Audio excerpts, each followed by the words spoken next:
Everyone, I'm Assistant Professor S.V. Shezade from Agricultural Engineering Department. This is lecture number 14 and we will start with watershed. What is meant by watershed? Watershedला आपण मराठीत पाणलोट क्षेत्र असं सुद्धा म्हणतो. So आपण त्याची डेफिनेशन पाहूया. It is surrounded by a ridge line which drains through the single common outlet. Okay, watershed म्हणजे काय, तर असा एरिया की जो रिज लाईनली कवर केलेला असतो, म्हणजे ज्या डोंगरांच्या ज्या रांगा असतात तर त्यांनी कवर केलेला एरिया असतो. ओके, आणि त्याच्यावरून जे वाहणारं जे पाणी आहे तर ते शेवटी एका कॉमन आउटलेट थ्रू, म्हणजे जेवढे काही त्याला रिव्हर्स भेटतील किंवा छोटे छोटे ओहळ असतील, नाले असतील, तर ते फायनली कुठंतरी एखाद्या मोठ्या आउटलेटमध्ये जाऊन मिळतात. म्हणजे जसं की समुद्र असेल, ओशियन्स असतील, रिव्हर्स असतील मोठ्या, तर त्याच्यामध्ये फायनली ते जे काही प्रवाह असतील तर ते तिथे जाऊन भेटतात. ओके, तर तो जो एरिया आहे तेवढा कवर होणारा, तर त्याला आपण इनडायरेक्टली वॉटरशेड किंवा पाणलोट क्षेत्र असं म्हणतो. ठीक, now this is the image of watershed. Okay, ही जी आहे ही रिज लाईन आहे, ज्या डोंगर दऱ्यांच्या ज्या रांगा असतात तर त्यांना कवर करणारी. ओके, आणि याच्या थ्रू जे काही पावसाचं जे पडणारं जे पावसाचं पाणी आहे तर ते शेवटी ट्रायबरेटरीज असतील किंवा मेन रिव्हर असेल किंवा ओहोळ असतील तर ते फायनली एका मोठ्या आउटलेटमध्ये जाऊन भेटतात. मग इथे एखादी मोठी रिव्हर असू शकते किंवा एखादा समुद्र असू शकतो. ओके, त्यानंतर कॅरेक्टरिस्टिक्स, वॉटरशेड कॅरेक्टरिस्टिक्स. काही वॉटरशेडचे कॅरेक्टरिस्टिक्स आहेत, तर त्यामध्ये फर्स्ट कॅरेक्टरिस्टिक्स आहे size. Okay, when we consider size, small watershed generates runoff faster than the large watershed. Okay, आपण याबद्दल काही लास्ट लेक्चरमध्ये पण शिकलेलो आहोत. साईज असेल, शेप असेल, तर small watershed generates runoff faster than the large watershed, but channel flow is more in large watershed than the small watershed. Okay, म्हणजे आता जर पाणलोट क्षेत्र जर छोटं असेल तर त्याच्यामध्ये जो रन ऑफ आहे तो पटकन तयार होतो, कारण एरिया जो आहे तो छोटा आहे कवर करण्यासाठी. ठीक आहे, पण जर आता लॉंग वॉटरशेड्स असतील तर याच्यामध्ये मात्र रन ऑफ जनरेट व्हायला थोडा वेळ लागतो. ओके, कारण एरिया जास्त आहे. त्याचबरोबर लेंथ मोठी असल्यामुळे, थोडीशी लॉंग असल्यामुळे काय होतं की जो चॅनल फ्लो आहे, ओके, जो चॅनल फ्लो आहे तर तो याच्यामध्ये सिग्निफिकंट असतो किंवा मोस्ट डॉमिनंट असतो. याच्यामध्ये जो लॉंग वॉटरशेड आहेत तर त्याच्यामध्ये काय होतं की जे चॅनल फ्लोज आहेत ते पटकन फॉर्म होतात, कारण लेंथ वाढती आहे. बरोबर. त्यानंतर आहे shape. Okay, common shapes of watershed are square, rectangular, triangular, then in some cases fern shape, then fan shape, etc. Okay, and the water shape affected by the shape index. Okay, जे watershed आहे तर त्याचा shape जो आहे तर तो shape index म्हणून एक याच्यामध्ये एक कन्सेप्ट आहे. So shape index is equal to length of the basin divided by width of the basin. Okay, हा असा रिप्रेझेंट केला जातो, किंवा त्यासाठी दुसरा फॉर्म्युला आहे L² divided by A, square of length of basin divided by total area of the basin. Okay, त्यानंतर next term आहे form factor. Okay, form factor, shape factor, त्यानंतर सर्क्युलेटरी रेशोज, ह्या टर्म्स तुम्हाला एक्झामला विचारल्या जातात ॲज अ डेफिनेशन किंवा feeling the blanks, किंवा त्याचे फॉर्म्युलेज विचारले जाऊ शकतात. त्याबरोबर इलॉंगेशन रेशो. तर या टर्म्स बघूयात आपण one by one. Form factor म्हणजे काय, the area of the basin divided by the square of axial length of the basin where the value should be less than 1. Okay, so this is form factor formula, total area of the basin divided by L². Okay, then shape factor, it is the drainage area divided by the square of the main channel length where value is greater than 1. इथे एक mistake झालेली आहे. Shape factor, it is the ratio of square of main channel length divided by total drainage area, and value of the shape factor should be less than 1. Okay, now circulatory ratio.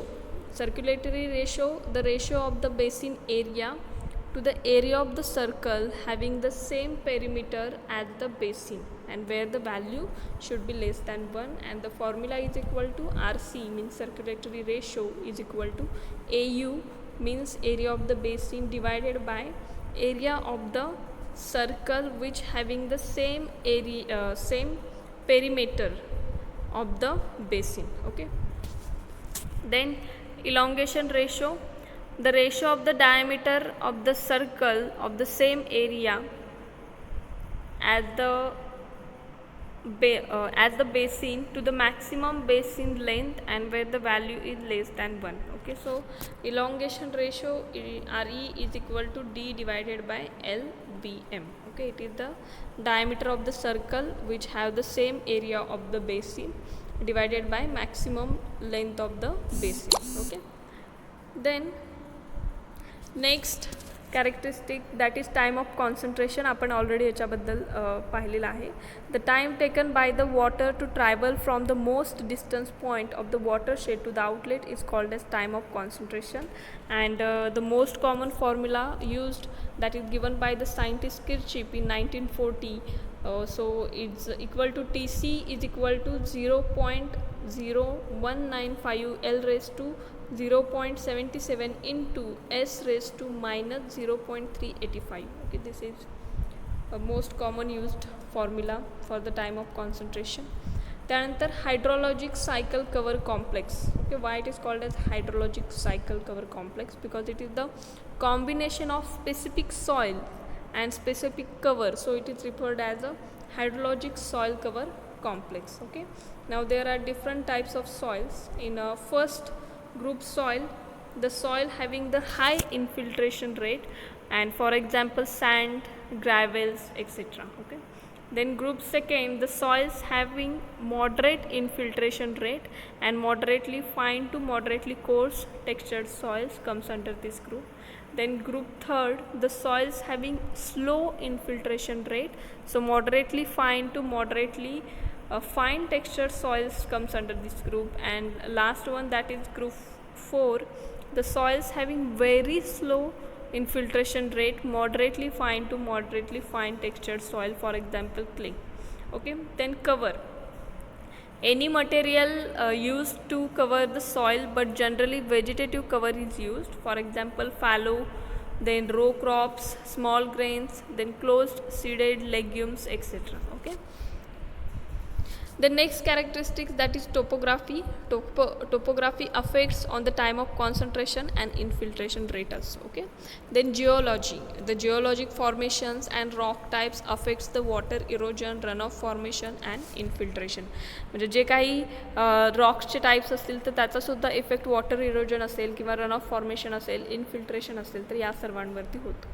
Okay, त्यानंतर soil degradation. Soil degradation म्हणजे काय? It is the degradation means there is reduced quality, means एखाद्या गोष्टीमध्ये जेव्हा quality कमी व्हायला लागते एखाद्या गोष्टीची तर त्याला डिग्रेडेशन असं आपण म्हणू शकतो. It is the decline in the soil condition caused by its improper use or poor management usually for agricultural, industrial or urban purposes. Okay, म्हणजे जे काही सॉइल कंडिशन्स आहेत तर फॉर एक्झाम्पल एखादी फर्टाईल सॉईल असेल तर त्याची जी फर्टिलिटी आहे तर ती इम्प्रॉपर मॅनेजमेंटमुळे किंवा अदर काही रिझन्स असतील स्पेसिफिक, तर त्यामुळे जेव्हा क्वालिटी त्या सॉईलची कमी होते तर त्या प्रोसेसला म्हटलं जातं soil degradation. Okay, now what are the causes of soil degradation, हे बऱ्याचदा विचारलेलं आहे कॉजेस ऑफ सॉईल डिग्रेडेशन. त्यामध्ये फर्स्ट आहे adoption of faulty agricultural, forestry and pasture management, then accidental fires in case of forest specially, then unscientific mining म्हणजे विनाकारण गरज नसताना मायनिंग करणं, कोल असेल किंवा गोल्ड असेल हे मिळवण्यासाठी, ठीक आहे, एक्सेट्रा, किंवा जे काही मिनरल्स असतील ते मिळवण्यासाठी. त्यानंतर alignment and construction of roads in faulty ways. Okay, बऱ्याचदा असं होतं की जे कन्स्ट्रक्शन किंवा अलाइनमेंट असतं रोडचं तर ते अनसायंटिफिक असतं, तर त्याच्यामुळे सुद्धा सॉइल डिग्रेडेशन होऊ शकतं. त्यानंतर एक्सटेन्शन ऑफ इंडस्ट्रियल ॲक्टिव्हिटीज, आपण बघत आहोत की day by day industrial area जो आहे तर तो वाढत आहेत, पण त्यामुळे सुद्धा सॉइल डिग्रेडेशन होत चाललेलं आहे. त्यानंतर पीपल ॲपॅथी, आता असं होतं की लोकांकडून या गोष्टींकडे दुर्लक्ष होतं, त्यामुळे हा फॅक्टरसुद्धा महत्त्वाचा आहे. त्यानंतर classification of watershed on the basis of size and then on the basis of shape, then based on soils, slope of land, climate, then land use pattern, etc. Okay, now classification of the watershed on the basis of size. Okay, आता एखाद्या एरियाला region कधी म्हटलं जातं, जेव्हा त्याचा area हा लेस than 300 lakh under असतो. त्यानंतर जो बेसिन आहे, बेसिन एखाद्या एरियाला कधी म्हटलं जाऊ शकतं किंवा त्याची साईज किती असली पाहिजे की मग त्या आपण एरियाला बेसिन कन्सिडर करू शकतो. That is about 30 to 300 lakhs and unit is in hectare. Okay. Then sub catchment असतील तर 2 to 10 लॅक. देन वॉटरशेडसाठी 50,000 to 2 लॅक्स तेवढी हेक्टर लँड पाहिजे. त्यानंतर macro watershed 50,000 lakhs. Then sub watershed 10,000 to 50,000 lakhs. Then milli watershed 1,000 to 10,000 lakhs. Then micro watershed 100 to 1,000 and mini watershed that is about 1 to 100. Okay, hectares. Then ह्या ज्या वॉटरशेडपासून ज्या start होणाऱ्या जो area आहे तर तो आहे हेक्टर्समध्ये. ओके. आणि या ज्या व्हॅल्यूज आहेत त्या लॅक्स, तेवढे लॅक हेक्टर्स. ओके. तर यामध्ये अशा व्हॅल्यूज आहेत. सो रिजन पहिल्यांदा मोठा असतो, त्यानंतर बेसिन, कॅचमेंट, मग सब कॅचमेंट, त्यानंतर वॉटरशेड, मग मॅक्रो वॉटरशेड, नंतर सब वॉटरशेड आलं, मिली आलं, मायक्रो आणि मिनी. ओके. असे त्याचे पार्ट्स होत जातात. त्यानंतर बेस्ड ऑन शेप. ओके. वॉटरशेडचं क्लासिफिकेशनसुद्धा बऱ्याचदा एक्झामला विचारलेलं आहे की बेस्ड ऑन शेपमध्ये एनलिस्ट करण्यासाठी जनरली विचारलं जातं. तर त्यामध्ये आहे fan shape, fern shape, that is based on shape. Okay. त्यानंतर बेस्ड ऑन सॉईल, त्यामध्ये रेड सॉईल वॉटरशेड असेल, ब्लॅक सॉईल वॉटरशेड असेल. Then based on slope of the land, that is hilly watershed, flat watershed. Then based on climate, that may be humid watershed or arid watershed. And based on land use pattern, that is highland watershed. Then tribal settlement, settled cultivation, etc. Okay. Now इथे आपलं classification संपलेलं आहे. So we will stop here. So thank you for listening.